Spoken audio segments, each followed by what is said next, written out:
ఉన్నవాడు. ఉన్నవాడు ఈ సమాజంలో ఎప్పటికీ గొప్పవాడే కదా! వాడికి డబ్బున్నంత కాలం, వాడికి జనం, వాడి సపోర్ట్ ఉన్నంత కాలం, వాడికి పరపతి ఉన్నంత కాలం వాడు ఎప్పుడూ గొప్పవాడే అన్నట్లు చూస్తారు. కానీ నా దృష్టిలో ఉన్నవాడు ఆ ఉన్నదాన్ని సరిగ్గా వాడినప్పుడే వాడు ఉన్నవాడవుతాడు. పరపతి అవ్వచ్చు, డబ్బు అవ్వచ్చు, తనకున్న మనుషులు కావచ్చు.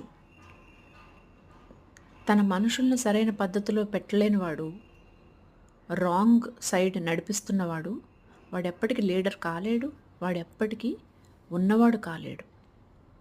విలువలు, పద్ధతి, నియమాలు, ఆహార నియమం ఉంటే సరిపోదు.